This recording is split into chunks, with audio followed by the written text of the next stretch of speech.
Hello friends. तो today we are going to start 507 paper number का दूसरा unit जिसका नाम है chemical bonding. As we all know chemical bonding जो है वो बहुत ही वाइड टॉपिक है। उसके कुछ टॉपिक जो है हमने SY BSc में भी देखे थे, जैसे कि CFT मतलब crystal field theory, VB theory मतलब वैलेंस बॉन्ड थियरी। ठीक है, उसी का ये कंटिन्यू पार्ट है जिसमें हम पढ़ेंगे molecular orbital theory of octahedral complexes, tetrahedral complexes, square planar complexes, VB theory of H2 molecules और कुछ हिट्रो एटॉमिक मॉलिक्यूल जो होते हैं उनकी मॉलिक्यूलर डायग्राम। ठीक है, तो देखिए टर्म जो है वीबी थियरी, CFT थियरी, ठीक है, वो सब हमने पढ़ा है।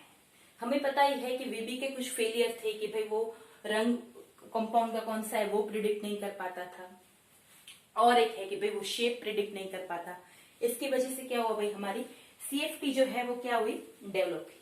अभी CFT के भी कुछ ड्रॉबैक रहे होंगे।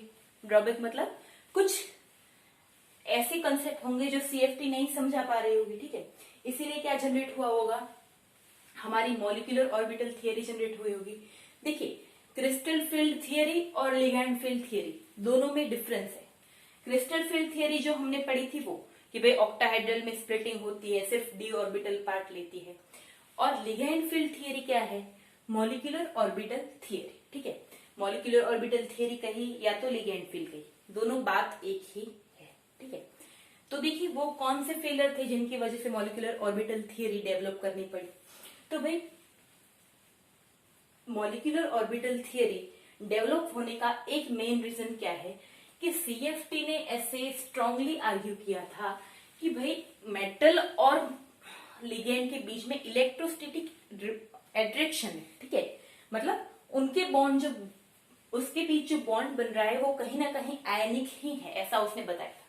मैंने भी आपको बताया था जब मैंने आपको SY में CFT पढ़ाया था तब कि भाई लिगेंड जो होते हैं वो या तो पॉइंट माइनस चार्ज होते हैं या तो न्यूट्रल होते हैं, जो कि क्या करते हैं इलेक्ट्रॉन माइनस चार्ज वाले मेटल होते हैं प्लस चार्ज वाले, और दोनों के बीच होता है इलेक्ट्रोस्टैटिक एट्रैक्शन। ठीक है, ये मैंने आपको बताया हुआ है।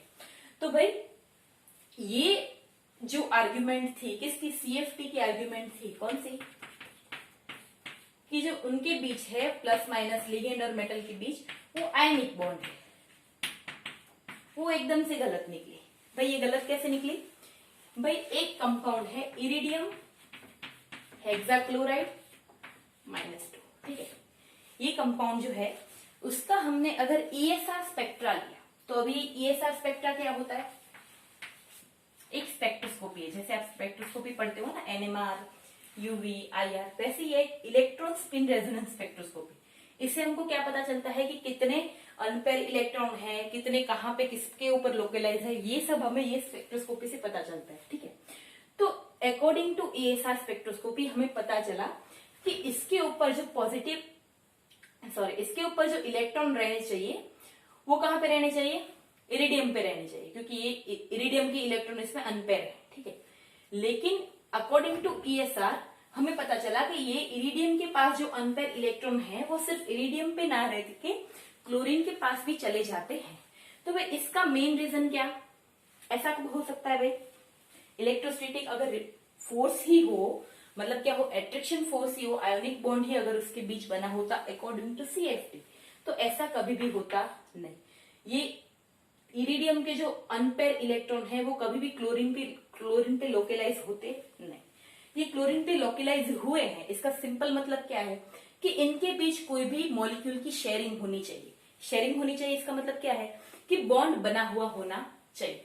और दूसरा क्या एविडेंस मिला भाई, और एविडेंस ये मिला कि ऐसे ही फ्री आयंस होते हैं।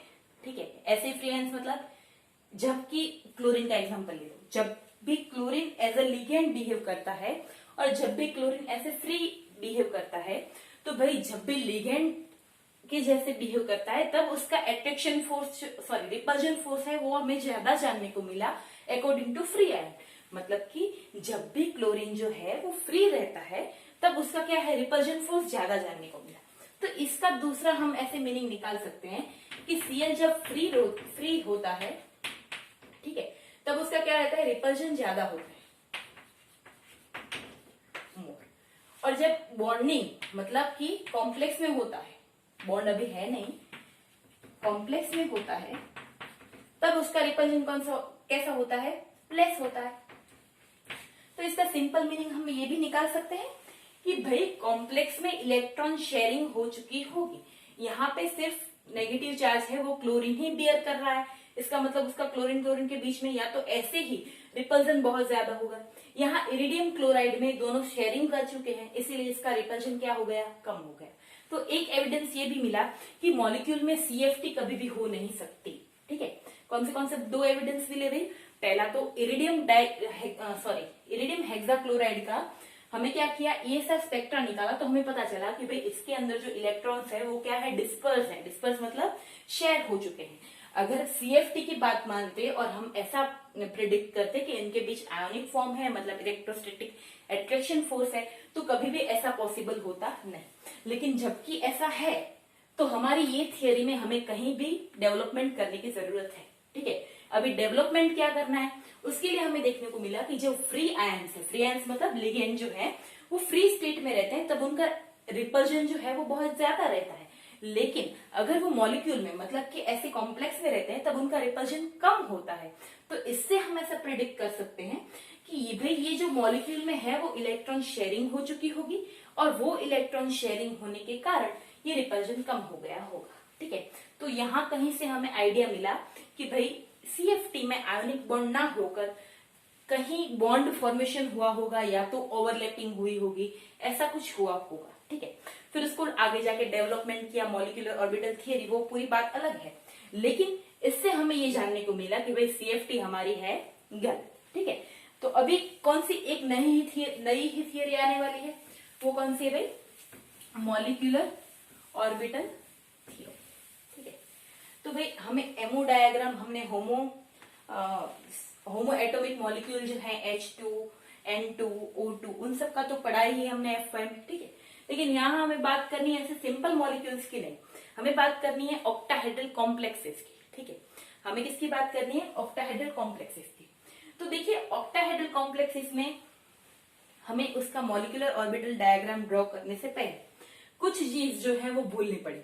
मतलब आप कुछ कंसेप्ट CFT के लगा के ही मॉलिक्यूलर ऑर्बिटल थियरी समझने जाओगे तो फंस जाओगे। ठीक है, तो क्या करना है भाई? CFT में हमको पता चला था कि उसमें सिर्फ d ऑर्बिटल पार्ट ले रही है।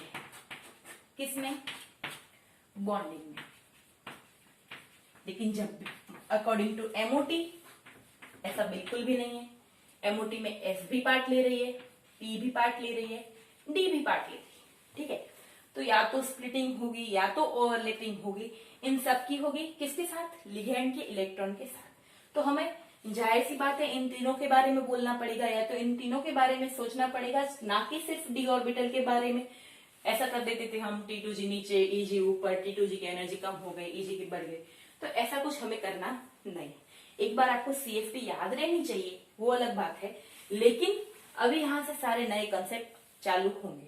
अगर आपको नहीं पता है इनका शेप क्या होता है, इनकी जियोमेट्री क्या होती है, तो एक बार हम रिकॉल कर लेते हैं। ठीक है, रिकॉल नहीं, बताना ही पड़ेगा क्योंकि हमें इसके निकालने हैं मूलिकन सिंबल। ठीक है, तो मूलिकन सिंबल निकालने के लिए पहले जरूरी होता है कि हमें इसकी सिमेट्री आनी चाहिए। ठीक है, तो देखिए स्टार्ट करते हैं।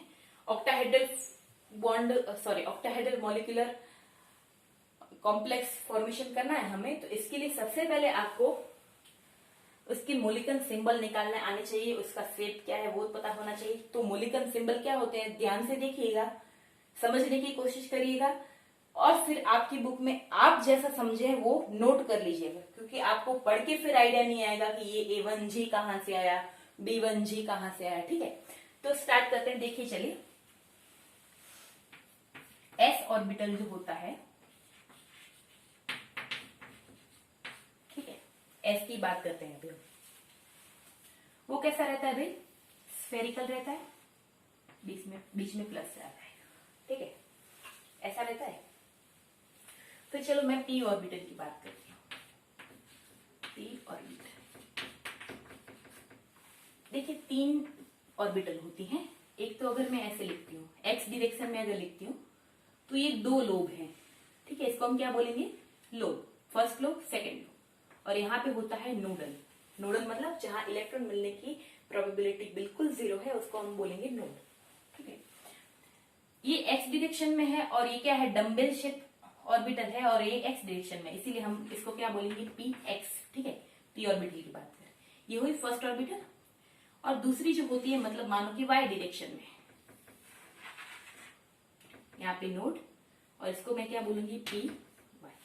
देखिए जेड ऑर्बिटल जो होती है वो होती कैसे, ऐसे बोर्ड के ये जो प्लेन में बाहर आती हुई होती है, लेकिन हम ऐसे ड्रॉ तो नहीं कर सकते ना, कर सकते हैं ऐसे ड्रॉ भाई, नहीं कर सकते, तो मैं ऐसे ड्रॉ करती हूँ इसको। ठीक है, चलिए बाहर आती हुई ड्रॉ करते हैं, ऐसे समझ लेना आप। ठीक है, ये है नोड, इसको क्या बोलूंगी मैं, पी जेड। ठीक है, देखिए अगर यहाँ पे प्लस हुआ, यहाँ पे माइनस हुआ, यहाँ पे प्लस, यहाँ पे माइनस, यहाँ पे प्लस, यहाँ पे माइनस। मैं आपको बता चुकी हूँ एसवाई में कि यहाँ प्लस और माइनस की साइन से हमें क्या समझना है, ना कि ये साइन नहीं है, लेकिन ये दोनों अलग अलग कंडीशन डिस्क्राइब कर रही है। ठीक है, देखिए थर्ड, देखिए कौन सी ऑर्बिटल होती है, डी ऑर्बिटल।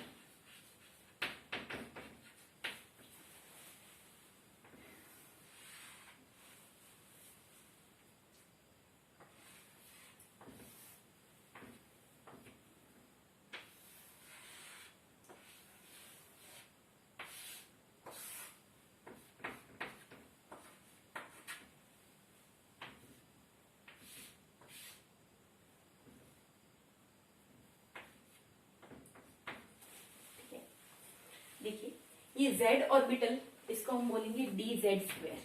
ठीक है, और इसको बोलेंगे d x square y square. और होती हैं, वो होती हैं, देखिए ये जो ऑर्बिटल है ना, वो x डायरेक्शन के ऊपर ही, x और y, ठीक है, इसके ऊपर कुछ नहीं, इसके ऊपर क्या है, इसको क्या बोलते हैं, क्लाउड बोलते हैं, इलेक्ट्रॉन क्लाउड। ठीक है, इस टाइप का कुछ है। और यहाँ पे क्या है, दो लोब हैं जो कि जेड एक्सिस के ऊपर ही लाइज करती हैं। ठीक है, तो इसको मैं क्या बोलूंगी, एक्सियल डी ऑर्बिटल। ठीक है, कि एक्सिस के ऊपर ही है।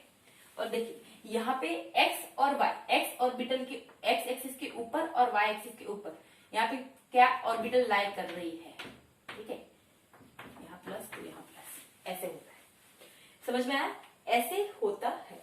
ये एक्स के ऊपर एक ऑर्बिटल, वाई के ऊपर, तो एक्स और वाई दोनों के ऊपर होते हैं, इसीलिए इसको बोलते हैं d x square y square. और ये जेड के ऊपर है, इसके लिए इसको बोलते हैं डी जेड स्क्वायर। मैंने आपको बताया था, आपको याद ही होगा कि डी जेड स्क्वायर जो है वो मिक्सचर है किस चीज का, d x square z square और d y square z square, उसका मिक्सचर बन के ये हम सिर्फ डी जेड स्क्वायर लिखते हैं। ठीक है, लेकिन ये तो बात की बात है। उसके बाद देखिए ये तीन टाइप होते हैं, और ये जो है ऑन एक्सिस, मतलब एक्सिस के ऊपर ही आई रहती है। लेकिन ये जो तीन टाइप हैं उसको हम बोलेंगे इंटर एक्सिस ऑर्बिटल। ठीक है, इंटर एक्सिस मतलब मानो कि अगर मुझे ड्रॉ करनी है डी एक्स वाई, देखिए पहले तो टाइप कौन से होते हैं वो लिख लेते हैं, डी वाई जेड और डी जेड एक्स। अगर मानिए कि मुझे ड्रॉ करनी है डी एक्स वाई, तो मैं एक्स और वाई, मतलब कि ये ऑर्बिटल जो है वो लाइज करती है कहाँ पे, वो कहाँ पे रहती है, एक्स और वाई ऑर्बिटल के बीच में ये रहेगी। मैंने ऐसे ड्रॉ किया है, आपको समझ में आना चाहिए कि अगर ये एक्स है और ये वाई है, तो ये ऑर्बिटल है वो इन दोनों के बीच में रहेगी, ना कि यहाँ के एक्सिस के ऊपर। समझ में आ रहा है, इसलिए मैंने ऐसे ड्रॉ किया है कि एक्स और वाई है उसके बीच में ये रहेगी। ठीक है, फिर मानो मुझे वाई और जेड ड्रॉ करनी है, तो वाई ये है, ठीक है, जेड ये है, तो मेरी ऑर्बिटल लाइज करेगी वाई और जेड के बीच में। ठीक है, तो यहाँ पे मैं ऐसे ड्रॉ करूंगी इसको। देखिए ये तीनों मैंने एक जैसे ड्रॉ की है, इसका मतलब एक जैसे नहीं है। समझ में आ रहा है ना, ये एक्स और वाई के प्लेन में है, ये वाई और जेड के प्लेन में है, और यहाँ पे जेड और एक्स के प्लेन में है। ओके, क्लियर, ये हमारी ऑर्बिटल है। देखिए फर्स्ट बात तो ये कि ये जो ऑर्बिटल्स हैं,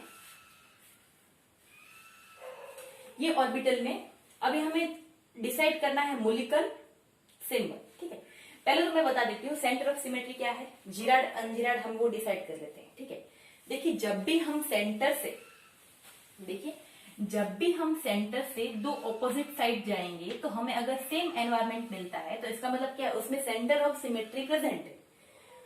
ठीक है, और सेंटर ऑफ सिमेट्री को मैं क्या बोलूंगी, आई, सेंटर ऑफ सिमेट्री। ठीक है, तो अगर आई प्रेजेंट है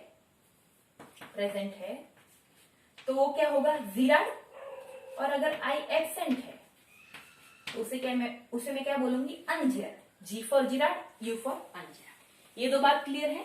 तो हम देख लेते हैं कौन से जीराड है, कौन से अनजीराड है। ठीक है, बाद में सब कुछ करेंगे।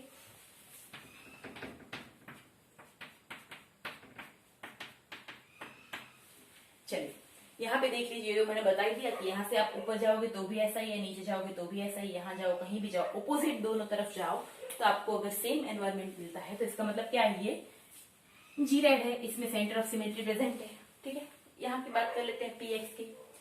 एक्स देखिए, ये सेंटर से हम एक यहाँ गए, एक यहाँ गए। ठीक है, यहाँ पे हमें मिलता है प्लस चार्ज, यहाँ पे हमें मिलता है माइनस चार्ज। इसका मतलब क्या है, ये कौन सी है, यू है। हर एक ऐसे ही है, देखो मतलब पी की जो ऑर्बिटल है वो सारी की सारी कौन सी रहेंगी, यू रहेंगी। ये भी यू है, ये भी यू है। सेंटर से इस तरफ गए तो माइनस चार्ज, सेंटर से इस तरफ गए तो प्लस चार्ज, तो सारी है अनजीराड। ठीक है, चलो ये देख लेते हैं डीजेड स्क्वायर। ये सेंटर, यहां से ऊपर गई मैं तो प्लस चार्ज, यहां से नीचे गई तो भी प्लस चार्ज, सेम एनवायरमेंट। ठीक है, यहां से यहां गई तो भी सेम एनवायरमेंट, यहां से यहां गई तो भी सेम एनवायरमेंट। ठीक है, देखिए यहाँ पे देख लेते हैं, यहां से मैं यहां गई तो माइनस चार्ज, यहां से यहां गई तो भी माइनस चार्ज, यहां से यहां गई तो प्लस चार्ज, यहां से यहां गई तो प्लस चार्ज। ठीक है, सेम एनवायरमेंट है। मतलब ये क्या, कौन सी है, जी है, मतलब जी रेड है। इसके अंदर सेंटर ऑफ सिमेट्री क्या है, प्रेजेंट है। ठीक है, देखिए, और यहाँ पे देखिएगा कि ये माइनस चार्ज है, ये भी माइनस चार्ज। सेंटर से मैं यहां गई माइनस चार्ज, सेंटर से यहां गई माइनस चार्ज, सेंटर से यहां गई प्लस चार्ज, सेंटर से यहां गई प्लस चार्ज। मतलब ये भी कौन सी है, जी है। ये सारी की सारी कौन सी है, जी है। तो मतलब इन शॉर्ट मैं आपको बताती हूँ कि एस ऑर्बिटल और डी ऑर्बिटल है, वो ऑर्बिटल कौन सी है भाई, वो ऑर्बिटल है हमारी जी रेड, और पी ऑर्बिटल जो है वो कौन सी है, हमारी अनजी रेड। ठीक है, इतना क्लियर है। उसके बाद मूलिकन सिंबल क्या होते हैं वो देखते हैं। तो भाई मूलिकन सिंबल क्या होते हैं, मूलिकन सिंबल होते हैं हमारे जो सिमेट्री, उसको क्या बोलते हैं, स्पेक्ट्रोस्कोपिक टर्म भी बोलते हैं। तो देखिए, उसके लिए मैं आपको कुछ चीजें लिखवा रही हूँ, आप लिख लीजिए, फिर ये मैं निकाल देती हूँ। ठीक है, देखिए निकालेंगे तो नहीं होगा, देख लेते हैं, चलो ना। देखिए, अगर सिंगली डीजनरेट है आपका मॉलिक्यूल सॉरी डीजनरेट है, तो उसके लिए या तो हम यूज करेंगे ए और या बी। ठीक है, अब ए कब यूज करेंगे और बी कब यूज करेंगे, कब ए करेंगे कब बी करेंगे। ठीक है, अगर उसमें अगर वो सिंगल लोब है, मतलब उसमें एक सिंगल लोब है तो हम यूज करेंगे ए, और अगर डबल लोब है तो हम यूज करेंगे बी। ठीक है, देखिए उसके बाद हम देखते हैं, इसमें एस में ही देखना है, दिख रहा है ना, 1 मिनट, कैन आई चेक। ठीक है, दिख रहा है। फिर इसके नीचे लिखना है हमें, अगर डबली डीजनरेट है तो उसके लिए हमारी साइन आएगी सिर्फ ई। ठीक है, हमें ई लिखना है। इसके लिए दो पॉसिबिलिटीज नहीं, इसके लिए दो पॉसिबिलिटीज है, ए भी हो सकता है, बी भी हो सकता है। डबली डीजनरेट के लिए हम क्या लिखते हैं, सिर्फ ई लिखते हैं, और कुछ इसमें हमें देखना नहीं। और लास्ट होता है ट्रिपली डीजनरेट। ठीक है, लास्ट कौन सा होता है, ट्रिपली डीजनरेट। उसके लिए हम लिखते हैं टी। ठीक है, देखिए यहाँ पे और एक सिंबल होता है 1 T1G A1G, ऐसा आपने देखा होगा। ठीक है, और यहाँ पे एक लास्ट कॉलम और होती है। अगर आप जीराड हो तो जीराड, और अनजीराड हो तो अनजीराड लिख सकते हैं। अगर आई प्रेजेंट है तो जी, आई एब्सेंट है तो यू, ये सब में कॉमन है। ठीक है, देखिए डबली डीजनरेट है, उसमें जी है तो जी लिखना है, वरना नहीं लिखना है। ठीक है, और ट्रिपली डीजनरेट में 1 2 और होता है, इसमें 1 2 होता है ना, इसमें हम लिखते हैं अगर इसमें प्लेन ऑफ सिमेट्री प्रेजेंट है, प्लेन ऑफ सिमेट्री मतलब क्या है कि अगर आप कोई ऑर्बिटल के बीच में से प्लेन पास करते हो और वो ऑर्बिटल पूरे के पूरे प्लेन को अगर दो सेम हिस्सों में डिवाइड करती है तो हम लिखेंगे 1, ठीक है, क्या लिखेंगे 1। और अगर नहीं करती है मतलब प्लेन ऑफ सिमेट्री प्रेजेंट है, प्रेजेंट तो 1 लिखेंगे, एब्सेंट तो क्या लिखेंगे 2 लिखेंगे। भाई ऐसा जरूरी नहीं है हाँ कि सिंगल लोब के साथ ए ही आएगा, डबल के साथ ये ही आएगा। उसमें अगर प्लेन प्रेजेंट है तो 1 लिखेंगे, चाहे वो ए के साथ हो या बी के साथ हो। हम एग्जांपल करेंगे तो आपको पता चलेगा, और लेकिन अभी मैं आपको समझा रही हूँ, ठीक है। और पी में 1 और 2 कब लिखना है, उसको हमें रोटेशन देना है 180 का। अगर 180 का रोटेशन देंगे तो वो सेम वाली पोजीशन जो है वो ऑक्यूपाई करेगी, तो हम लिखेंगे 1, और अगर नहीं करेगी तो हम लिखेंगे 2, ठीक है। देखिए अभी ऑक्टाहेड्रल कॉम्प्लेक्स होता है, वो कौन सा शेप कौन सा होता है उसका, तो मैं यहाँ पे ड्रॉ करती हूँ। देखिए ये लिगेंड है, सॉरी ये सेंट्रल मेटल है, यहाँ पे 4 लिगेंड होंगे, एक ऊपर एक नीचे, ठीक है। देखो ये प्लेन में ड्रॉ किया गया है, इसका मतलब ये ऐसा होता नहीं है। मैं आपको बताती हूँ कैसा होता है, ठीक है। एक चलिए ये ही ले लेते हैं, ठीक है। ये देखिए ये जो है बीच में क्या रहता है, सेंट्रल मेटल रहता है, ये सेंट्रल मेटल, ठीक है। एक लिगेंड यहाँ पे है, एक यहाँ पे, एक यहाँ पे, एक यहाँ पे, ठीक है।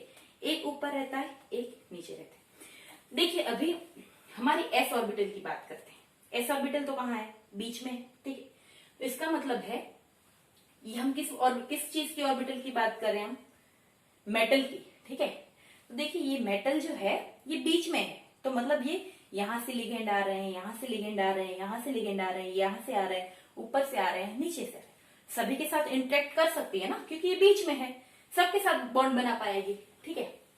एस सबके साथ बॉन्ड बना पाएगी। देखिए अभी ये देखिए पी एक्स, पी वाई और पी जेड, ठीक है। मान लो अभी पी एक्स जो है ना वो एक्स यहाँ पे है, ठीक है। इस डायरेक्शन में कौन सी है, एक्स है। इस डायरेक्शन में कौन सी है, पी वाई है, और पी जेड इस डायरेक्शन में। तो आप सोचिए सभी लिगेंड के साथ पी ऑर्बिटल है, तीनों की तीनों, वो भी बॉन्ड बना सकती हैं।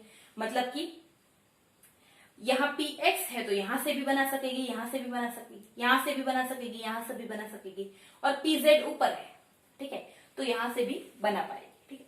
तो इसका मतलब क्या है, पी ऑर्बिटल भी बना सकती है।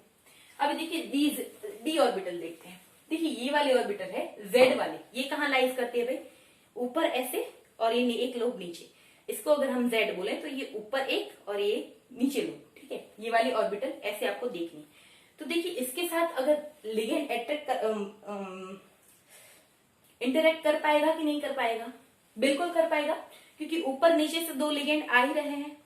और ये एक्स स्क्वायर वाई स्क्वायर कहाँ होती है, एक एक्स, हमने ये एक्स इसको ली है, वाई इसको लिए, तो एक लोब यहाँ पे, एक लोब यहाँ पे, ठीक है। तो इसके साथ भी इंटरेक्ट कर सकती है, कौन सी, डी जेड स्क्वायर और एक्स स्क्वायर वाई स्क्वायर, ठीक है। अभी देखिए ये वाली ऑर्बिटल्स देखिए, ये वाली ऑर्बिटल कहाँ रहती है, अगर एक्स और वाई ये है तो ये वाली ऑर्बिटल कहाँ रहती है, यहाँ पे बीच में। तो देखिए यहां से कोई लिगेंड आ रहा है अपना, भाई कोई भी नहीं आ रहा है। वैसे ही ये वाली ऑर्बिटल जो है वो कहाँ पे रहेगी, यहाँ पे रहेगी। यहाँ से कोई ऑर्बिटल आ रहा है, नहीं आ रहा है, सॉरी कोई लिगेंड आ रहा है, नहीं आ रहा है, ठीक है। और ये वाली ऑर्बिटल जो है वो कहाँ पे रहेगी, ऐसे रहेगी, ऐसे, ये वाले प्लेन में। तो यहाँ से कोई आ रहा है, बिल्कुल नहीं आ रहा है, ठीक है। तो ये तीनों ऑर्बिटल जो हैं वो हमारे मॉलिक्यूलर ऑर्बिटल थियरी में पार्ट नहीं करेंगे। कौन सी पार्ट करेंगी भाई, क्यों पार्ट नहीं करेंगी, मैंने आपको बताया है क्यों। भाई हमारे लिगेंड जहां से आ रहे हैं वहां पे ये ऑर्बिटल है ही नहीं, ठीक है, तो उनका ओवरलैपिंग पॉसिबल ही नहीं है। किस चीज का ओवरलैपिंग पॉसिबल होता है कि जिसकी भी मॉलिक्यूलर ऑर्बिटल शेयरिंग हो पाए उसी का क्या हो सकता है, बॉन्ड फॉर्मेशन हो सकता है। लेकिन यहाँ पे हमको पता है कि भाई बॉन्ड फॉर्मेशन यहाँ होगा ही नहीं, क्योंकि यहाँ पे ओवरलैपिंग ही नहीं हो सकती।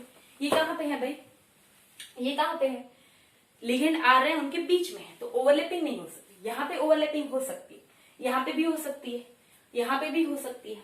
देखो अभी ओवरलैपिंग कैसे होगी वो मैं आपको समझाती हूँ। देखिए ओवरलैपिंग कैसे होगी, हमें क्या देखना है कि भाई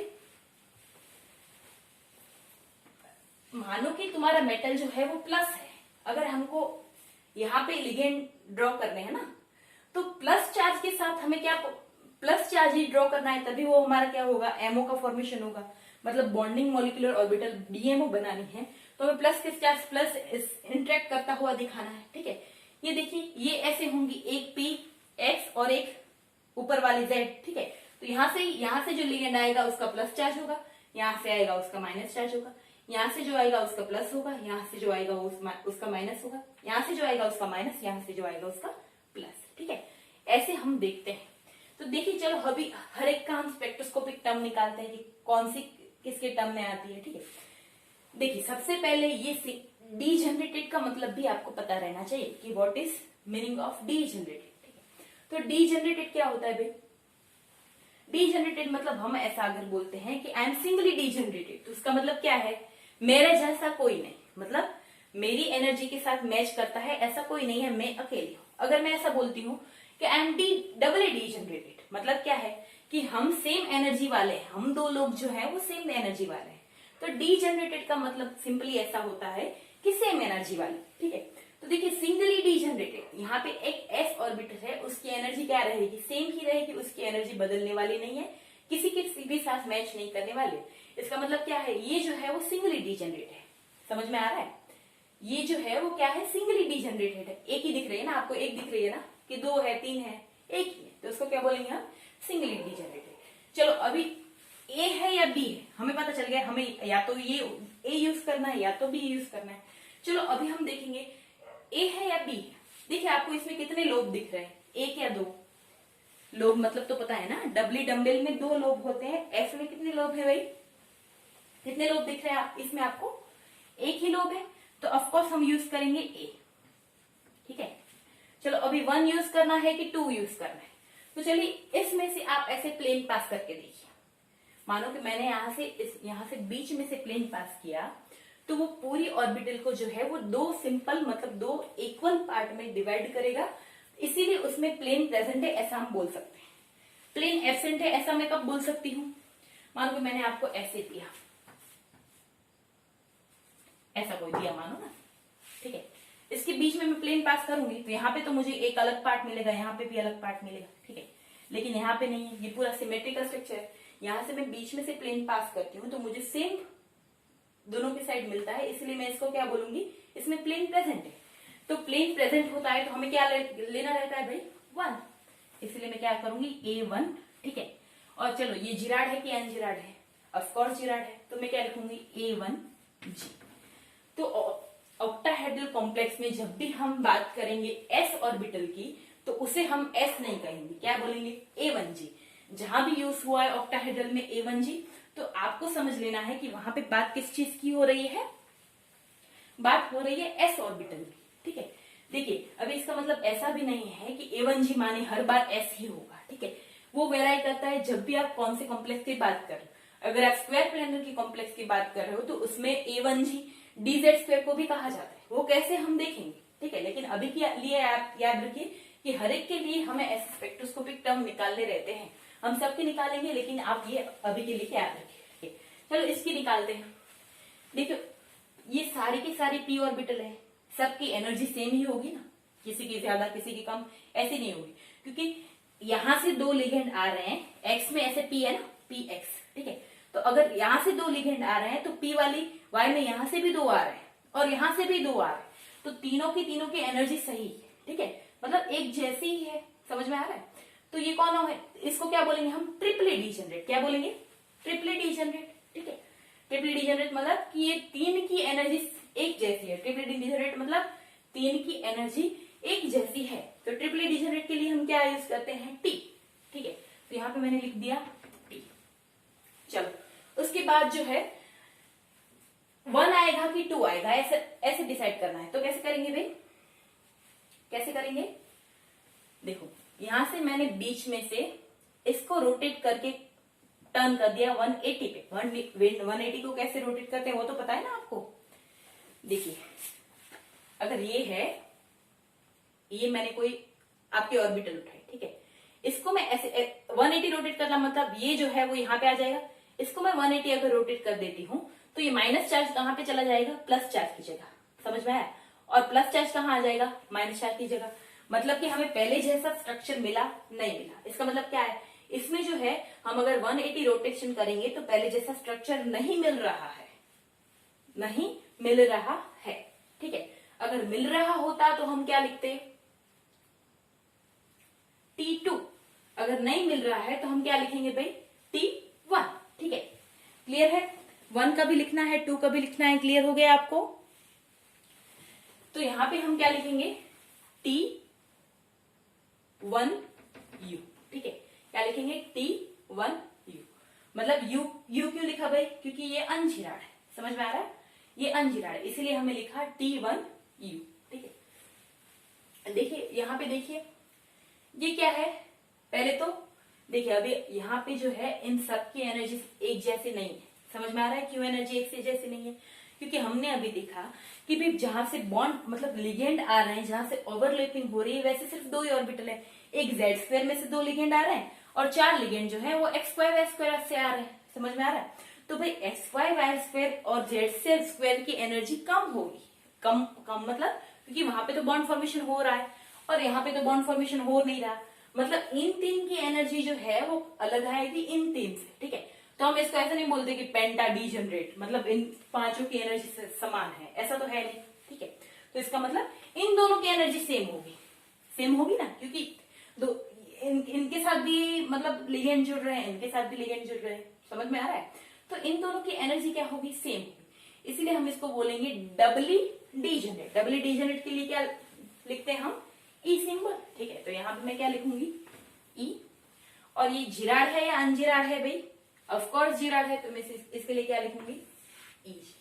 आई होप इतना आपको समझ में आ गया होगा कि स्पेक्ट्रोस्कोपिक टर्म जो है वो कैसे निकालते हैं।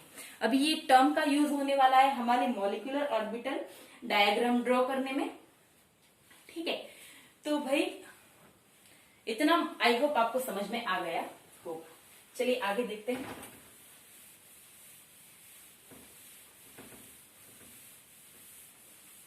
भाई ये सब आपको लिखना है, साथ में नोट्स में दे दूंगी, लेकिन आप लिखोगे तो आपको ऐसा लगेगा कि भाई हम कुछ कर रहे हैं, वरना मूवी तो चल नहीं रही है यहाँ पे। ठीक है, देखिए और एक बात जो है वो हमें ये ध्यान रखनी है कि अगर हम एस की बात कर रहे हैं और ऑक्टाहेड्रल कॉम्प्लेक्सिस है, इसका मतलब क्या है, 6 लिगेंड उसके साथ जुड़ेंगे, तो 6 लिगेंड जुड़ेंगे तो यहाँ पे प्लस चार्ज है, तो हमें बॉन्डिंग बनाना है, तो सेम चार्ज वाला जो है वो यहाँ पे हमें ज्वाइनिंग करना है, plus plus plus plus plus. ठीक है, 6 लिगेंड जो है प्लस चार्ज वाले ज्वाइनिंग हुए।